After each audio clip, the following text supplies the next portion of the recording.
Dijimos que queríamos un nuevo comienzo. Si te gusta las historias emotivas, pero que te hacen reflexionar, seguramente te gustaría esta película que ganó un Oscar y la crítica ha definido como un retrato familiar increíblemente íntimo, tierno y universal. Así que hoy hablaremos de Minari.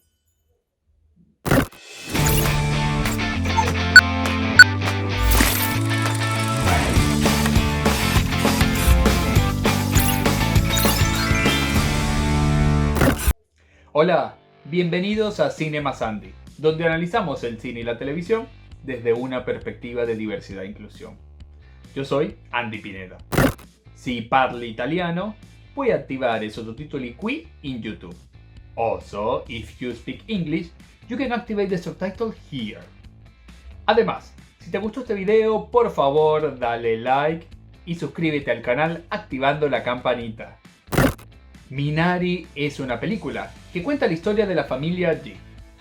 Una familia coreana en Estados Unidos que se muda de la gran ciudad al campo para perseguir el sueño del padre de tener su propia granja en los años 80. Mientras el padre, Jacob, lucha con las dificultades para construir su propio huerto y la madre Mónica busca mantener el matrimonio unido, la abuela rebelde Suya llegará de Corea para cuidar a los niños y revolucionar la dinámica familiar. Esta abuela, que no parece una abuela estadounidense, entablará una relación entrañable y divertida con David, el hijo menor de los Ji, un niño alegre y enérgico, pero con una enfermedad cardíaca. La película está dirigida y escrita por Lee Isaac-Chung, un estadounidense de origen coreano que usó como base para hacer el guión más de 80 relatos biográficos que hizo sobre su niñez y su familia coreana en Estados Unidos. Es muy probable que por esto el film, similar a la vida real, juegue entre la comedia y el drama y se desarrolla entre el inglés y el coreano. Minari es minimalista, sosegada y se toma su tiempo para construir la historia. Algo que para algunos puede hacer que se sienta lenta, pero para otros esto es parte de lo que hace que se sienta íntima, cálida y cotidiana, junto a un excelente diseño de producción y unos actores que logran personajes naturales y tridimensionales, dándonos la sensación de que estamos espiando una familia real.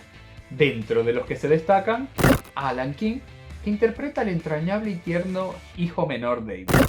Por eso el actor, de tan solo 8 años, ganó el Critics' Choice Award al mejor intérprete joven. Pero realmente, el alma de la película es Jung Jung-hong, que interpreta a la espontánea abuela Suya, por lo cual recibió el Oscar. De hecho, debo admitir que en algunos momentos me hizo recordar a mi abuela, a quien no veo en persona desde hace más de 10 años. Minari es una película linda, bonita, pero con sustancia, porque habla del sueño americano que tienen los inmigrantes en Estados Unidos, de lo real o irreal que puede ser, además de cómo algunas veces parece ser la zanahoria, que te hace trabajar y trabajar y trabajar hasta más no poder.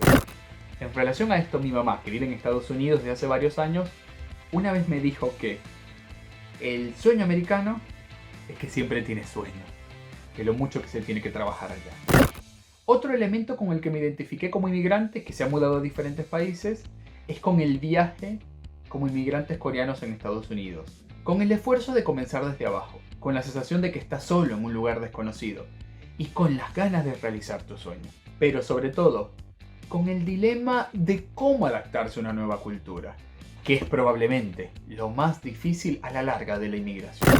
Porque como vemos en la película, algunos personajes quieren mantener todas las tradiciones de sus países de origen, otros las quieren olvidar completamente, como si se avergonzaran, y finalmente otros comienzan a mezclarlas. Probablemente esta sea la mejor manera, ojo. Además, yo, como algunos miembros de la familia en la película, a este punto soy un forastero donde nací, donde viví y donde vivo, porque tengo un poquito de tradiciones, ideas y cultura de cada país, pero realmente no pertenezco completamente a ninguno. Otro asunto es que el director ha dicho que esta película habla de la idea de masculinidad y feminidad y de qué significa ser un hombre en la cultura coreana. ¿Esto es una forma de decir que trata de la masculinidad tóxica? De hecho, esto está encarnado muy bien en Jacob, que parece creer que su valor como persona, que tan útil puede ser como padre de familia. De hecho, siempre está en un constante dilema entre lo que quiere hacer y lo que debe hacer como jefe de familia. En el semáforo de diversidad e inclusión, a Minari le doy un amarillo bueno, porque muestra los problemas de asimilación y adaptación cultural de los inmigrantes en un nuevo país, nos hace cuestionar la realidad del sueño americano y, aunque retrata la masculinidad tóxica, parece más interesado en retratarla de forma verosímil que en cuestionarla. En la calificación general, a Minari le doy un 4, porque es una película con una historia tierna, que se mueve entre el drama y la comedia, con excelentes actuaciones que te hacen robar sonrisas, pero en algunos momentos puede ser un poco lenta. ¿Qué te pareció la película? ¿Ya la viste? Cuéntame en los comentarios. Además, si te gustó este video, dale like y suscríbete al canal. Yo soy Andy Pineda y esto es Cine más Andy. ¡Chao!